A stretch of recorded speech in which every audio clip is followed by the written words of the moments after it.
I am. I'm in my classroom. Oh, Nice. It's cute. I like the background. thanks. That's me right there. Oh, Courtesy yeah. of Jane. The hair. The hair is so good. Did you draw that yourself? My 6-year-old did. Oh. So Emily O'Leary is dying of a cold right now. I honestly think it's man flu. Oh, I think of like when I watch men get sick, like men in my life, and I'm like, God, how are you this sick from a cold? Like, are you for real right now? You don't have a fever. You're not dying. That's how I'm behaving right now. So I was just gonna say, but are you wimping like a man? You are. Okay. I am. I'm like, my whole body hurts right now. I'm like, do I have COVID? I don't know. I got my period this morning, so I'm killing it as well. Oh, yay. Emily, you are Happy leading Valentine's this Day, Callie. charge. Yes, happy Valentine's Day. Oh, well, Wow. thank you for being here. I You're always forget to welcome. do this. This is Emily Cihlar as our guest today, not to be confused with prior Emilys on the podcast. Yes. So The wait, Emily's I have a abound. question. Do you know Hit how me. you got your name? I do. Do you know how you got yours? Yes, I do. Okay. I should have asked Emily Swanson. I didn't realize we were going to have so many Emilys on this podcast. So Am I the second? Is it You're the Emily second Swanson that Emily. okay. Yeah. So my name came from my mother's, are you ready? My mother's favorite soap opera character. I love Get that. out. Who was it? Her name was Emily. She was on what Guiding show? Light. Guiding Light. Okay. Unfamiliar. That's what I know. Was it That's Guiding Light? awesome. As the World Turns. My mom watched The Young and the Restless religiously for decades. Oh. For decades. And she doesn't watch it anymore. But I think she came from Guiding Light. She was Emily. She was very blonde, very tall and thin, and I am none of those things. But here I am. I'm an Emily. I love it. Where's your name from? I don't know. The 90s. Apparently, no, Mom and Dad said that they didn't know anyone named Emily. Like, they just thought it was a really pretty name. And they were like, yeah, we actually didn't know any Emilys. And I'm just like... And then I'm surprised there's so 1,000 of them per confused. square acre. Well, also, my parents are incredibly social, like, always have been. And, they, like, when I say social, like, they have friends spanning so many different generations and decades. Like, and that has been true as long as I have been sentient. So... really confused. I'm like, were you living under a rock during this time? Unclear. So funny. Ooh, well, I was named after a cat, so no, take those shoes off. They Yes, I refuted was. that. No, but think about the timing. Baba and Grandpa had a barn cat named Callie. Not even like a pet cat, a barn cat. I know. Before I was born. No, they did. Yeah, she was a calico cat. I think she was Baba's favorite. My childhood cat was a calico, and her name was Callie. I'm not kidding. Okay, I feel a little more love now. She was a great cat. I tell Caroline, I told her all my secrets, and she kept them all. My Callie. Oh, that's so cute. She was the best. Okay, speaking of Caroline, I guess we could start like doing this podcast. Can you, Emily Cihlar, just give us a little like, this is my life, this is my family, this is what I do. What does a normal Wednesday look like for you? A normal Wednesday. Well, Wednesdays are my day off, so yippee skippy. Although, does anybody ever really have a day off? Because there's still a gazillion things to do. Mm-hmm. And I currently have 3 jobs, so that's for the birds. Oh. And I have 3 kids. So here's who I am. So I am married. I'm 33. I have 3 little kids. We miscarried twice, so the kids are very proud to tell you we have 5 kids in our family. But I have a 10-year-old daughter, a 9-year-old son. He just had a birthday last week. And a 6-year-old daughter. I'm a music teacher at the school where my kids go at St. Mary's. And I teach 4K through 8th grade general music and choirs, which I never thought I would do. Isn't that funny? My passion has always been higher level choral music. And I don't know. There have been lots of weird twists and turns, and none of it is what I expected. And I got the opportunity to teach here this year, and I knew it would be better than last year. And so I took it. Well, I'm a pianist. I'm the accompanist for the Wausau Lyric Choir, which is an adult auditioned group in the Midwest of Wisconsin. Central Wisconsin, not the Midwest. Central Wisconsin, which I love. And I'm also the accompanist for the Mosney School District. So that's my alma mater from my childhood. The director there and I are longtime friends, and I have played there for a long time. So I accompany for them. So it's very seasonal. So it works to keep that while I'm doing St. Mary's. That's what I do. Yep. Just Lots of music making, giving kids yeah, lots of hugs all day. scrappy, random places of music making. Love I it. love it. Yeah. I would like to know, as a fresh mom, if you can go back, a decade or so, if there was an experience or a realization that just totally shook you, took you by surprise. Oh, I'm eating popcorn. I don't know if it was because of my experience of becoming a young mom, but it definitely happened around the time when my kids were being born. Right, with your first baby, you're such a brand new mom, and all of a sudden you have to make all these choices. And one of my very good friends laughs, and her line is always, "I'm looking around for an adultier adult." And then you realize, oh shit, it's me. I was thinking about my experience with Caroline, and number one, how different it was from my second and third babies. My first from my second and third. One of the things that was hardest, like a big fat growing pain when I had my first baby, was realizing how strong people's opinions are about things. Oh, yeah. People Yeah. have big thoughts. mm-hmm. People have big thoughts. And then all of a sudden I was like, they want to know what I think. I've never done this before. I really have to do some soul searching. And I was reading one of your, like one of the prep questions, your values and your, your image as a professional and your image as a person. And do any of those things change? Like, would the current you recognize the old you? That was the question I was reading. And okay, so I'm a brand new mom. I knew what I wanted to do as far as be a teacher, and I knew when I wanted to get married, and then I didn't do what I said I was going to do. And I knew I wanted to be a teacher, and then I didn't do what I said I was always going to do. And I had a baby, and I thought, okay, I have to make these huge decisions, and people have strong opinions, and what do I do? And it's really going to change who I am.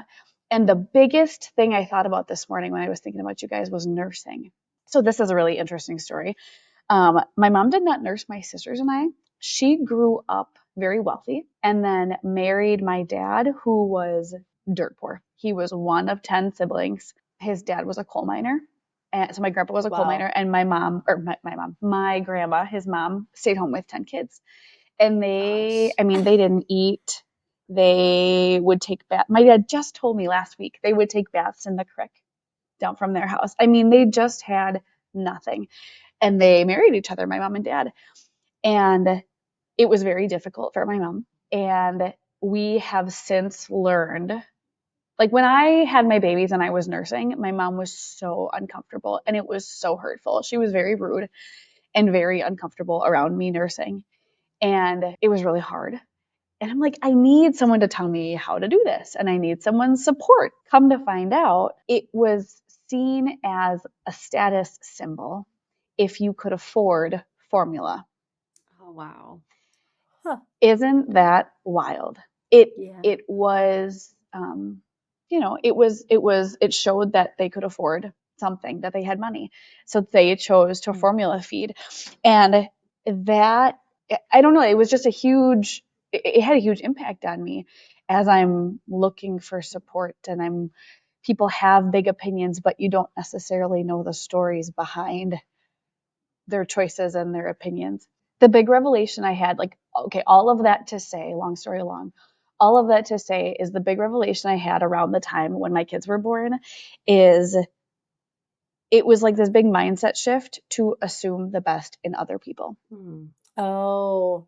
Like someone would have this gigantic opinion, very contrary to what I was doing, and my old self would be, I would waste, seriously, I would waste so much energy, like going around and around and around and around and around in my head, like why the hell did she say that? Does she think I'm a bad mom? Why would she do it that way? Doesn't she know that I do it this way because of this? She must not be a good mom because she's doing it. It's like, blah! It just round and round and round and round, and all of a sudden I was like, did she say it that way because she's mad at me for what I said last week? Okay, stop.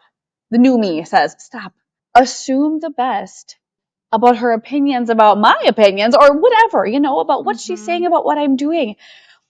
And oh my gosh, the grief it saves. That Has to feels be like freeing. it is. That's the revelation that I feel like I had with kids.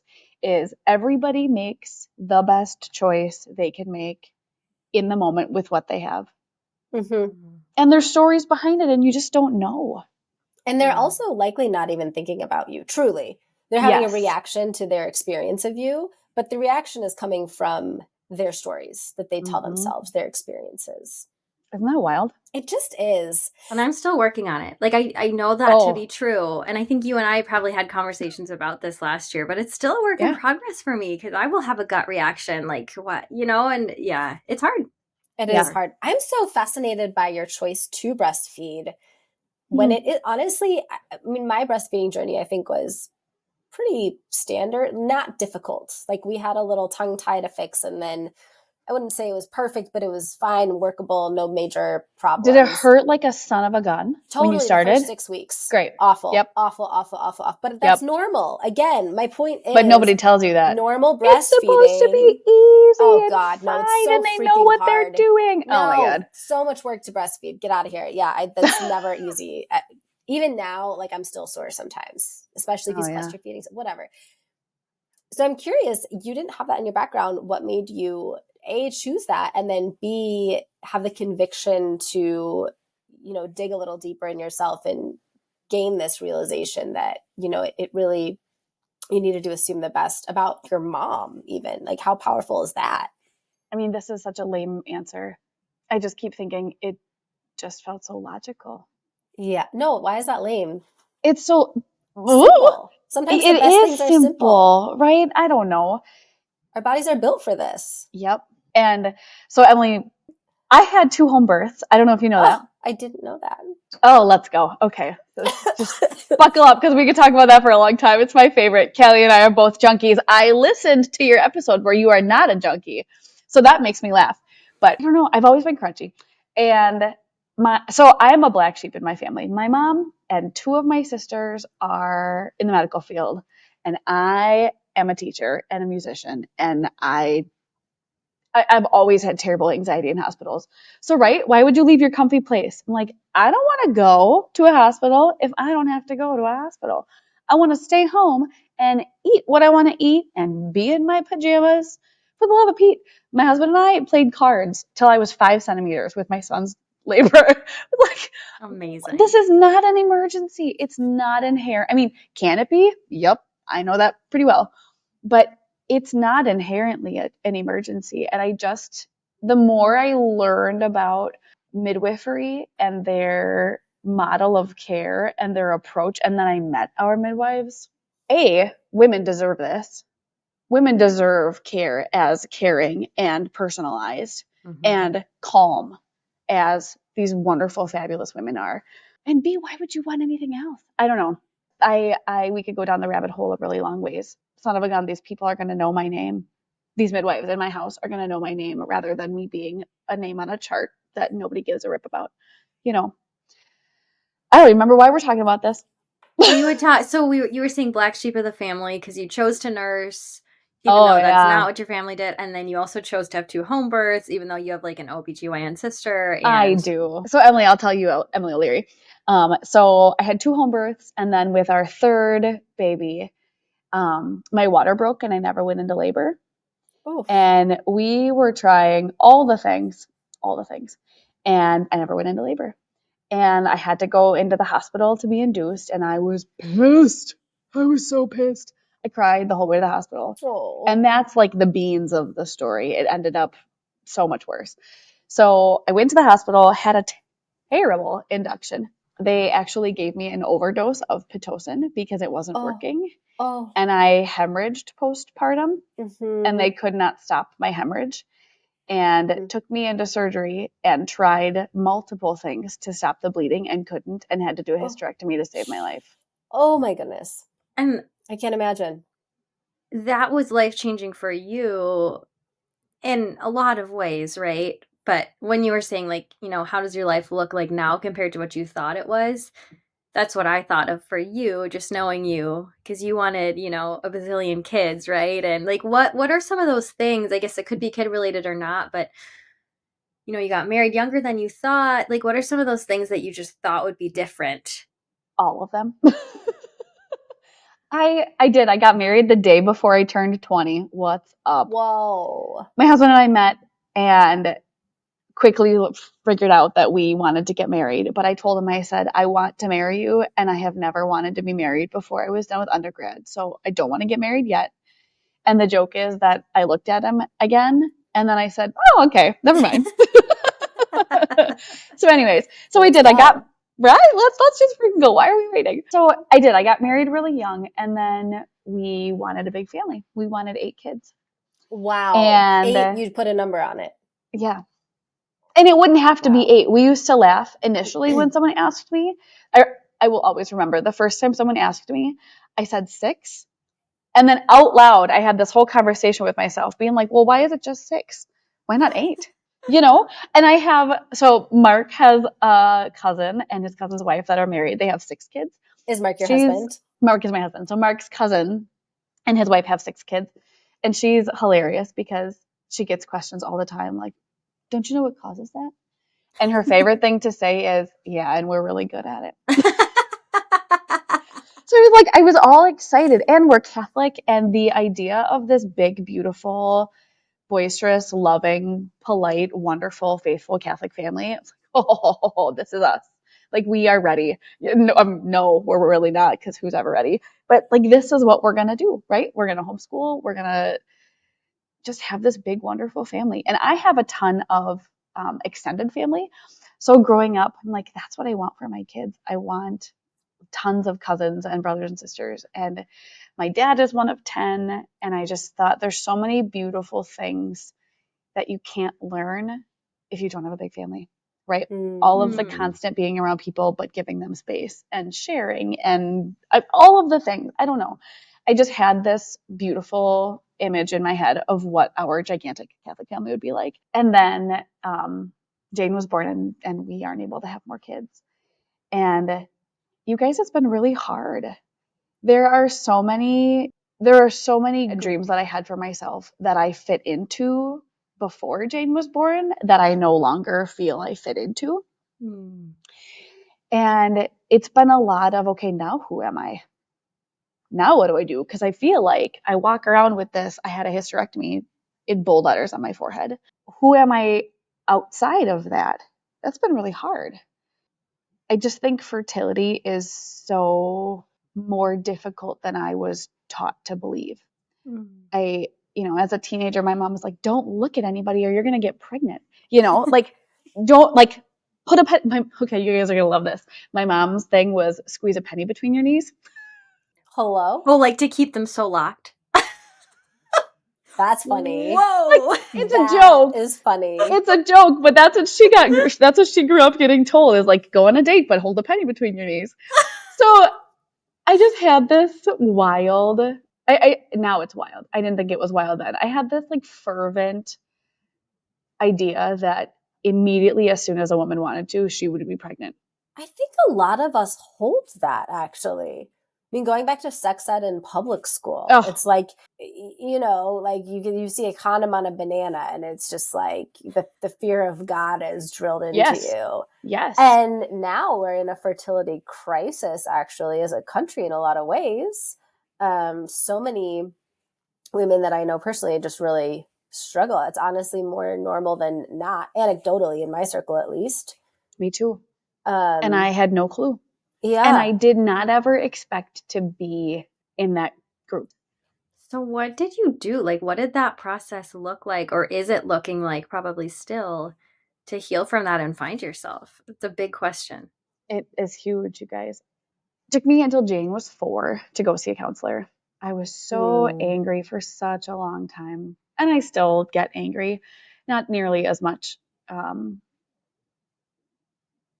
it just doesn't feel like me. Hmm. wow. It does not sound like it happened to me because, and for lots of reasons, right? But when Jane was born and I hemorrhaged and I went into surgery, they told me that it was going to be a DNC, and the doctor said, they're very common. It's probably because you have retained placenta that you're still bleeding. You'll be out in half an hour. It's very routine, minimally invasive, not a big deal. And I went into surgery and they couldn't even do the DNC because of how much I was bleeding. Oh, And so that's what I went in thinking was going to happen. And then to come out and be hit with this gigantic news, I can't say that I'm done working through it and figuring out who I am now. Mm-hmm.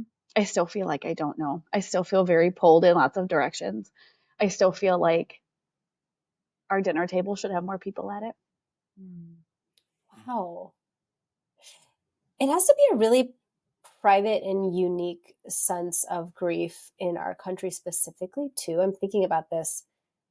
A lot of people are choosing to elect not to have kids anymore. That's becoming more and more common. And 3 is actually a lot of kids by most people's standard in this country. And I mean, Callie and I grew up with a lot of very large families around us. So I think, we can picture what those dinner tables look like. I think probably the average American wouldn't be able to. Mm-hmm. So I can understand hearing you say this, like it is resonating with me. And I would imagine that there are a lot of people around you where they probably don't understand what you're saying even. Mm-hmm. So you have this huge identity shift. These dreams that you thought you would come true are no longer. And how do you explain, oh, my family's wildly different than I thought, but you still have 3 kids, like people are probably saying, but look at your big family, not even understanding the scope of what could be. I'm just thinking about culturally, like what that means for you. It's got to be really tough. Yeah, it is tough. Because we're focused around like matrescence, this like this finding yourself, this shifting identity after motherhood. Yours is, after Jane, so unique, just in the minority, and sounds like it will be just an ongoing journey for you for years. I'm curious if you felt like your original matrescence after the first 2, not ended, but if you had a final chapter there where you thought, okay, I'm good at centering myself. I know who I am again. I know who I am as a mom. I'm wondering if you had any of that before Jane came. Absolutely. Like after my second baby, where I still thought I was going to have more kids and knew what I would do. Absolutely.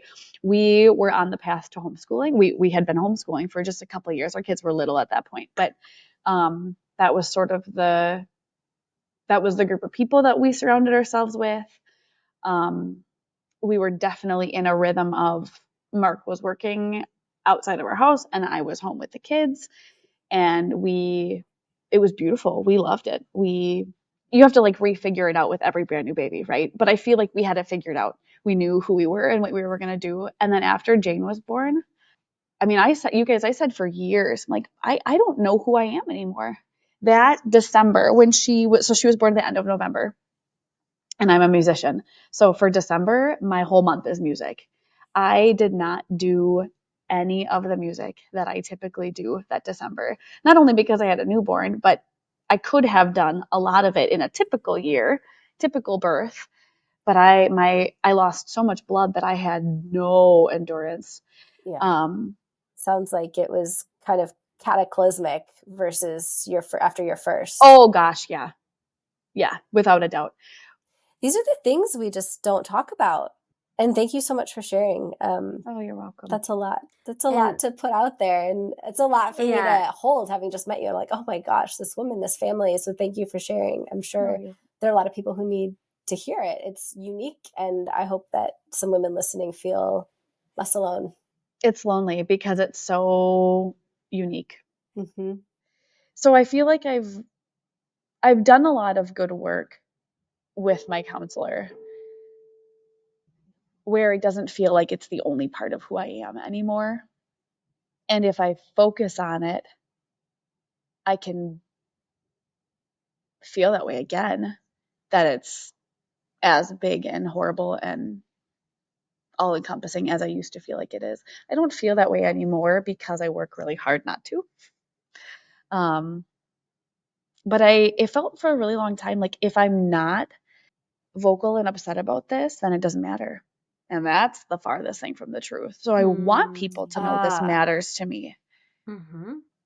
Can you think of people who've been a soft place for you to land with this issue, or people who have responded in a way that made you feel supported, feel Mhm. seen, gave you something positive from the interaction? Oh gosh, yeah. I think it always came down to someone saying, it's not right. You know, I'm sorry, it's not supposed to be this way.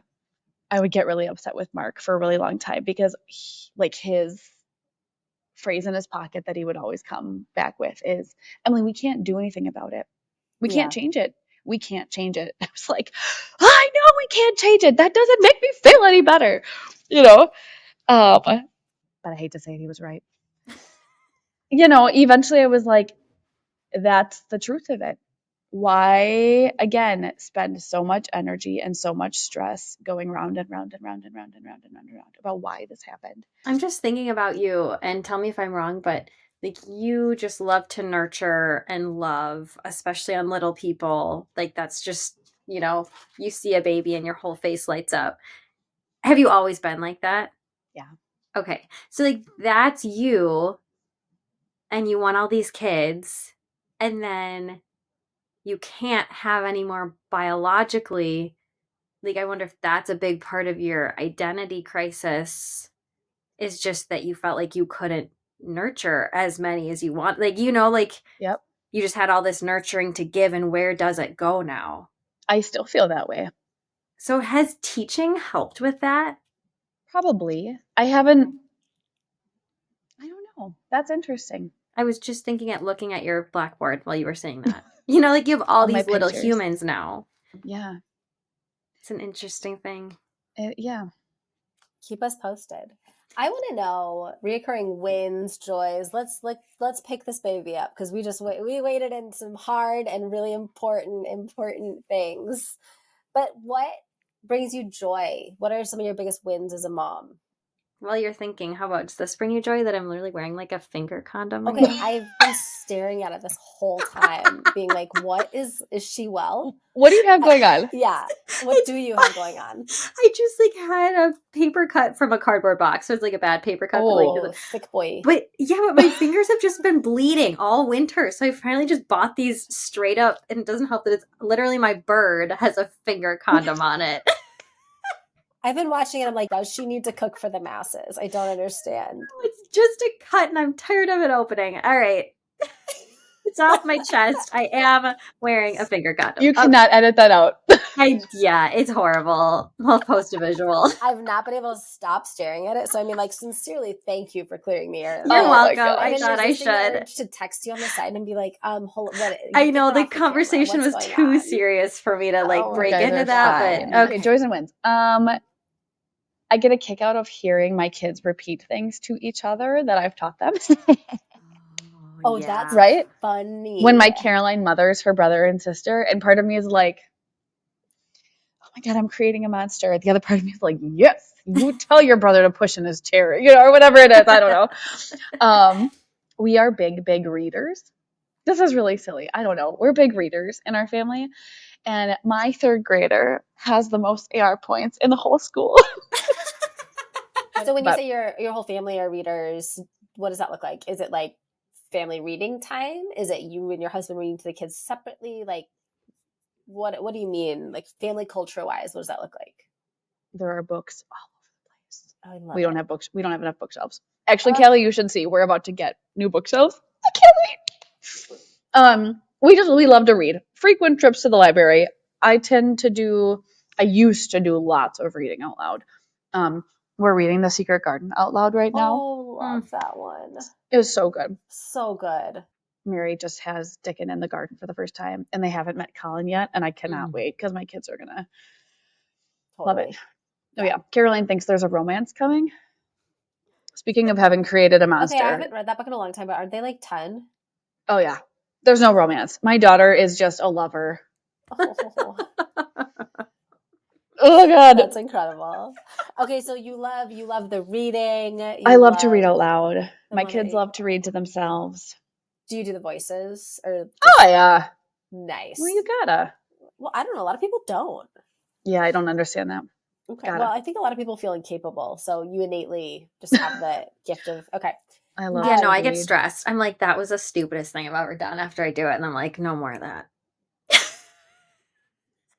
Okay, so Callie's one of those people. Things I never knew. You're right. Actually, I'm just not good at it. I'm not good at it. Like some people are so good at it. I hear myself and I'm like, that was so stupid. too self-critical. Like also your kids, like they care. Like come on.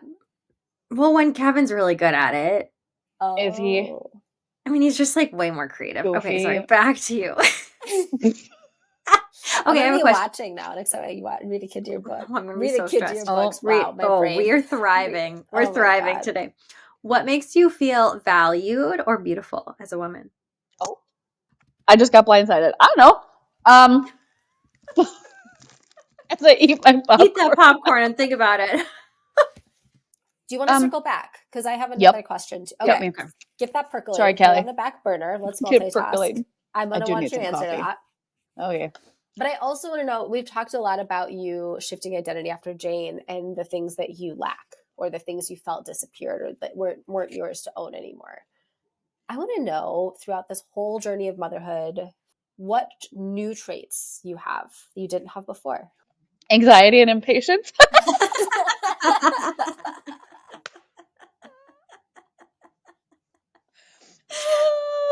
Checks out. Checks out. Do you want to say more?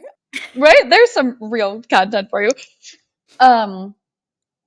So that makes me think one of the healing things for me after Jane's birth, in some of the work that I did with my counselor, one of the things about this reality for us that has been healing for me and I hope will continue to be beautiful is the fact that I can teach now. And I have, it's not just that I have the time to do things I didn't expect to be able to do, but I do, right?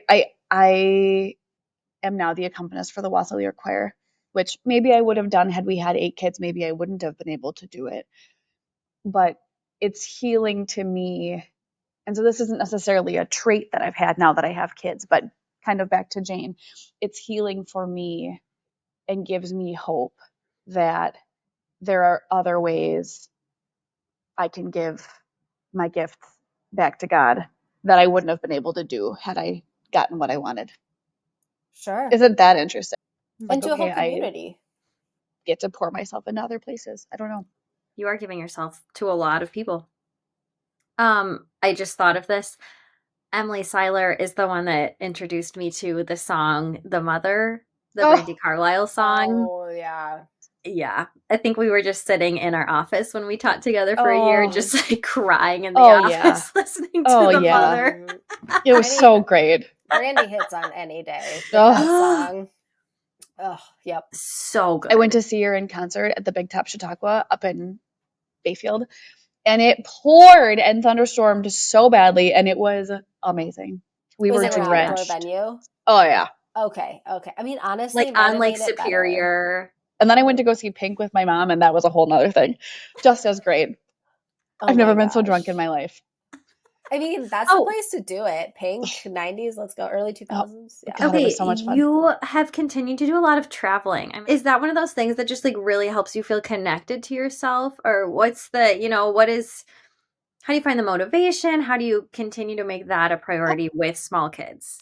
I just laughed because how do I find the motivation? Because my life is crazy. Get me out of here. I love to travel. So I actually credit that one to my mom and dad because we took a lot of road trips when I was a kid. My dad's family is all from Pennsylvania. And so that was our big summer trip as a kid was we road tripped to see my grandma and my cousins. And so I love road trips. Yeah, we do travel a lot. Callie, I remember you and I having a conversation where I was like, we don't go that many places. And you were like, you're going here in March and then you have to go there. And you've got this trip planned in April. Yes, you do go a lot of places. Okay, so my question is, you just said, oh, my life's crazy. That's why I have to travel. I recently took a trip, it was last month with my husband and my single child. I have one 18-month-old, one baby.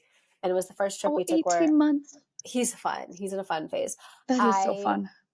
I was like, oh my God, we're never going to have a vacation again until they're like in high school. It will never be a vacation. It will just be more work. You are right. A different place. So can I give you a mindset shift? Yes, this is what I'm asking for. Please. Emily O'Leary, do not call it a vacation. Call it a trip.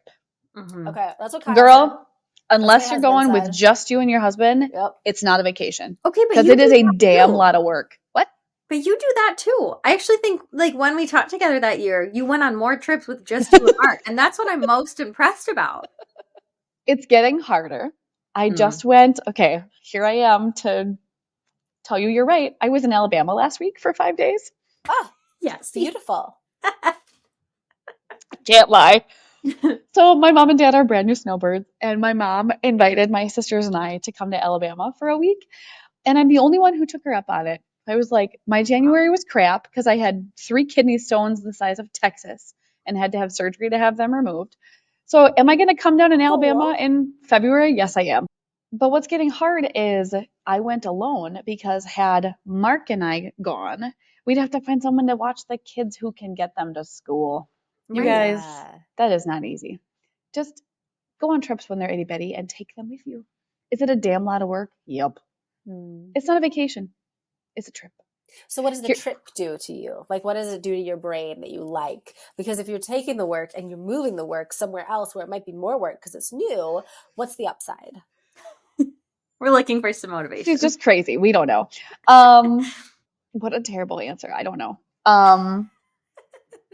Do you just get restless? Do you have like restless leg syndrome? You just gotta go? I mean, I know when I come back from a new environment, my perspective is different in my current life.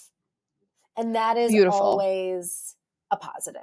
Yep. I Beautiful. mean, if it was Right? a I really try to teach hard, my kids. It's so much fun to go and experience new things, but doesn't that make like hopefully I'm instilling in them, it's so good to come home.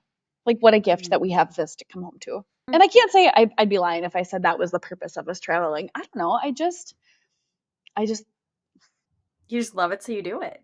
yeah, good that's not answer. very helpful. Thanks, No, it's Callie. not. Thanks, Callie.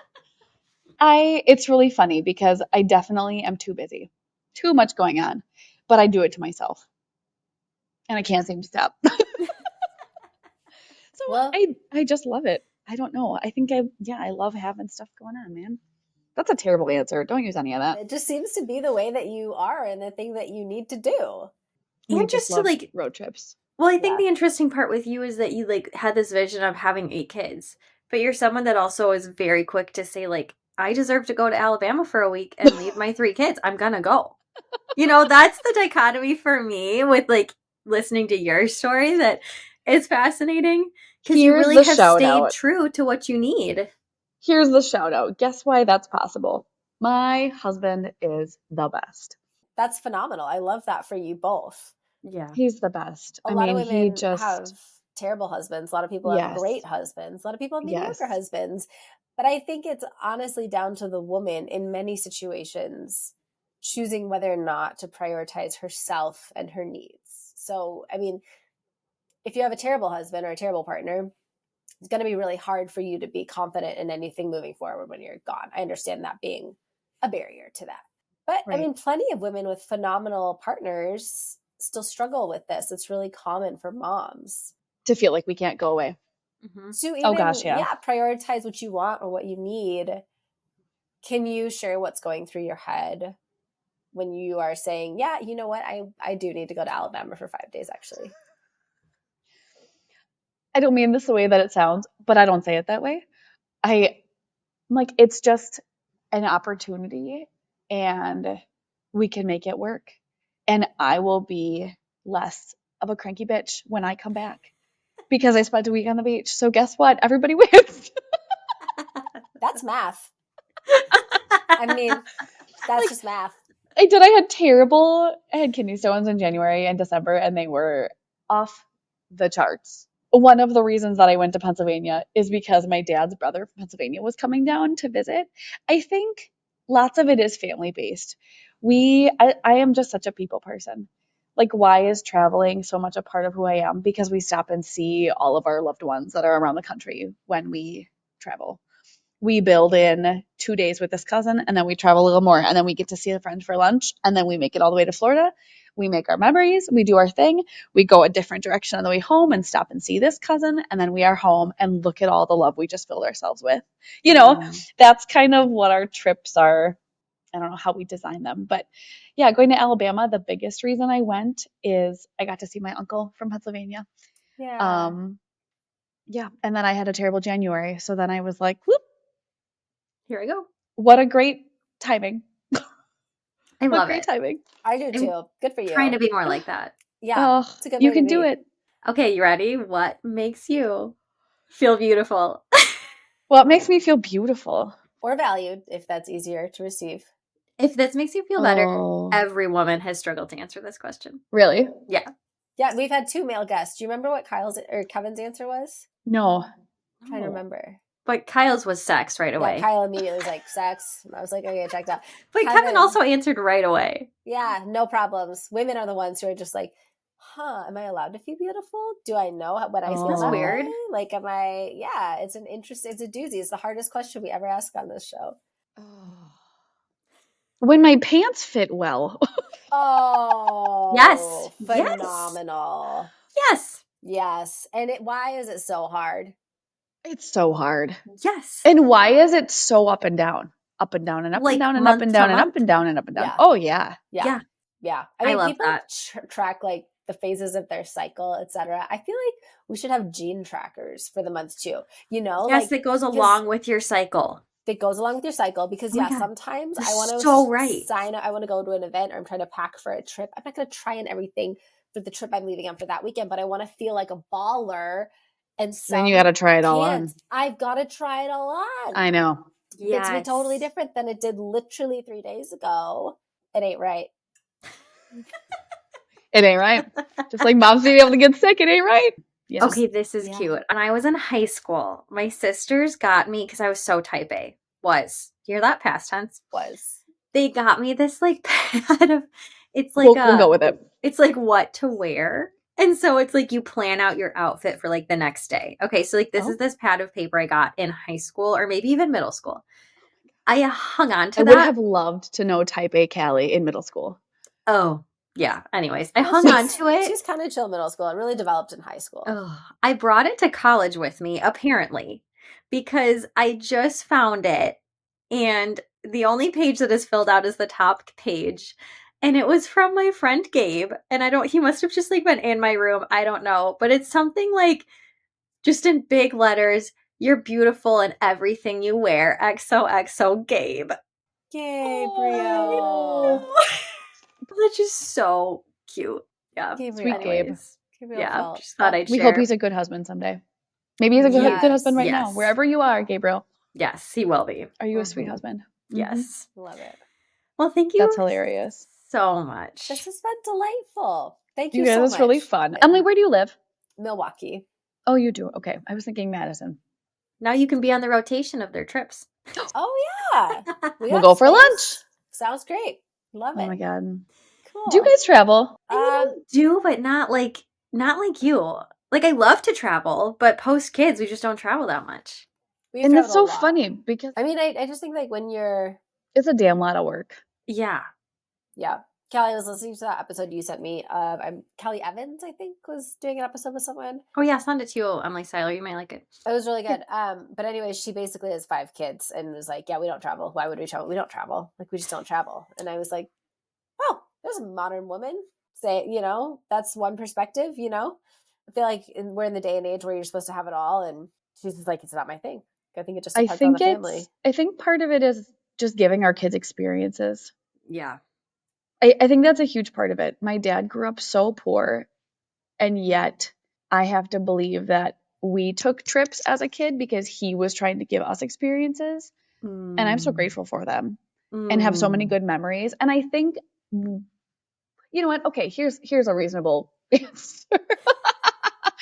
I think part of my love for traveling is like creating a family culture and giving kids those experiences and making memories together, and the 5 of us having those shared experiences. I think that's a huge part of it. Yep. So I actually that would be my answer. I think that's why. I'll cut and paste that back in. That's a great. That sounds great.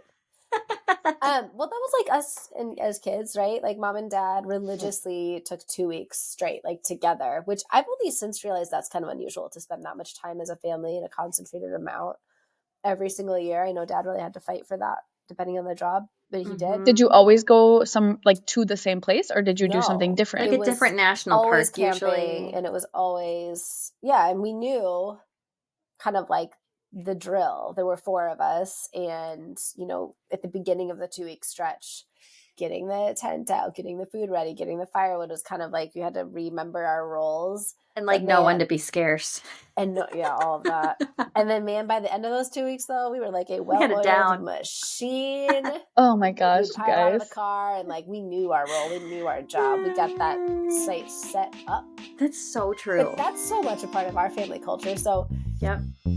I think you're doing it, Emily. I think your kids will be super grateful. Inspiration. Thank you. Yes, you guys are awesome. It's good to meet you. You've been listening to The Real Mom Hub. Our music is by Naomi O'Leary. You can find us on social at The Real Mom Hub. We're not the authority or even very educated on the medical issues discussed. Do your own research, talk to an expert, make your own decisions, and call us if you learn anything new. If you like what you hear, follow us on Instagram, or better yet, subscribe to our newsletter. If you don't, that's fine. We can all move on.